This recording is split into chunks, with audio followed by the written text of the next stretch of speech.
Last time हमने F-17 के ऊपर एक वीडियो की थी जिसमें डिस्कस किया गया कि कैसे और क्यों F-17 पर टर्किश सेंसर्स लगाना टेक्निकली पॉसिबल नहीं है।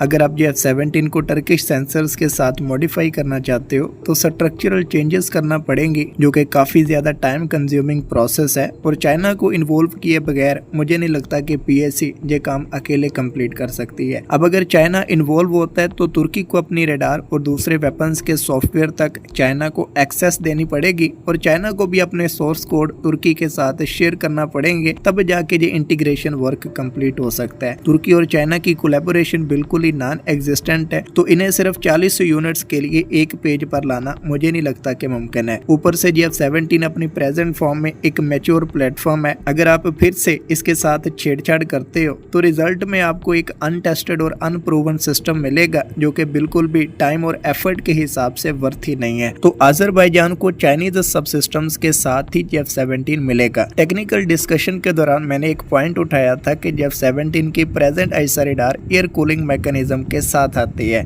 इस पॉइंट को लेकर कमेंट सेक्शन में आपकी जानब से काफी सारे कंसर्न उठाए गए हैं कि एयर कूलिंग वाली ऐसा रडार परफॉर्मेंस में लिक्विड कूलिंग वाली ऐसा रडार से कमतर होती है, तो F-17 को लिक्विड कूलिंग वाली KLJ-7A ऐसा रडार से ही इक्विप किया गया है। और इसके प्रूफ में आइडिया से एक चाइनीज ऑफिशियल की वीडियो शेयर की गई है जिसमें वो बता रहे हैं कि KLJ-7A लिक्विड कूलिंग मैकेनिज्म के साथ आती है। दरअसल KLJ-7A के मल्टीपल वेरिएंट्स हैं, जिनमें से 3 लिक्विड कूलिंग वेरिएंट्स हैं और एक एयर कूलिंग के साथ आता है। एलन ने अपने जेन्स के आर्टिकल में रिवील किया था कि पाकिस्तान एयरफोर्स KLJ-7A के एयर कूल्ड वेरिएंट को F-17 ब्लॉक 3 में इंस्टॉल करेगी। अब KLJ-7A एक बड़ी रडार है, तकरीबन 1000 TR मॉड्यूल्स के साथ आती है, तो एयर कूलिंग मैकेनिज्म के साथ भी इसकी परफॉर्मेंस बेहतरीन रहती है। पाकिस्तान एयरफोर्स पहले ग्रिफो ई ऐसा रडार का एयर कूलिंग वर्जन थंडर के अंदर इंस्टॉल करना चाहती थी, लेकिन लियोनार्डो और चाइना को सोर्स कोड शेयरिंग के लिए एक पेज पर लाना मुश्किल था,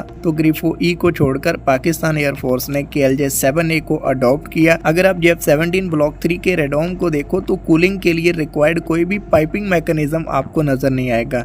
एरो मैगजीन की जानब से भी इसी रेडोम को देखकर ही रिपोर्ट किया गया था कि KLJ-7A का एयर कूलिंग वर्जन ही F-17 ब्लॉक 3 में इंस्टॉल किया गया। मुझे पता है कि इंडियन डिफेंस यूट्यूबर्स इस चीज को लेकर F-17 ब्लॉक 3 के बारे में कहते हैं कि इसकी एयर कूलिंग की वजह से अगरचे रडार ऐसा है लेकिन परफॉर्मेंस कमतर है, तो उनके लिए मेरी तरफ से एक दलील है। आप राफेल की RBE-2 रडार को देखो तो इसके अंदर आपको 840 के करीब gallium arsenide based TR modules देखने को मिलेंगे। राफेल के लिए इतने TR मॉड्यूल्स इनफ हैं क्योंकि ट्विन इंजन फाइटर है और लिक्विड कूलिंग मैकेनिज्म है, तो हाई पावर के साथ आपको डिसेंट परफॉर्मेंस मिल जाएगी। अब आप F-17 की KLJ-7A को देखो तो इसके अंदर 1000 TR मॉड्यूल्स हैं, यानी राफेल की ऐसा रडार से 160 TR मॉड्यूल्स ज्यादा हैं। तो पावर को जब आप ज्यादा TR मॉड्यूल्स में डिस्ट्रीब्यूट करोगे तो वहां पे जो हीट जनरेट होती है उसे डिसिपेट करने के लिए सरफेस एरिया ज्यादा मिल जाता है, और एयर कूलिंग के साथ भी TR मॉड्यूल्स ज्यादा होने की वजह से आपको डिसेंट परफॉर्मेंस मिल जाती है। ज्यादा TR मॉड्यूल्स हैं तो आपको रडार को हाई पावर पर ऑपरेट करने की जरूरत ही नहीं है। नॉर्मल पावर के साथ ही आपको राफेल की हाई पावर पर ऑपरेट करती रडार वाली परफॉर्मेंस मिल जाएगी। वेपन्स में आपको इस तरह के नेग्लिजिबल कंप्रोमाइजेस देखने को मिलते रहते हैं। राफेल में मॉड्यूल कम है तो ऑपरेटिंग मैकेनिज्म ज्यादा एफिशिएंट है। F-17 में अगर ऑपरेटिंग मैकेनिज्म बहुत ज्यादा एफिशिएंट नहीं है तो TR मॉड्यूल्स ज्यादा तादाद में लगाए गए हैं, जिसकी वजह से KLJ-7A एक बड़ी रडार है और F-17 ब्लॉक 3 के रेडोम को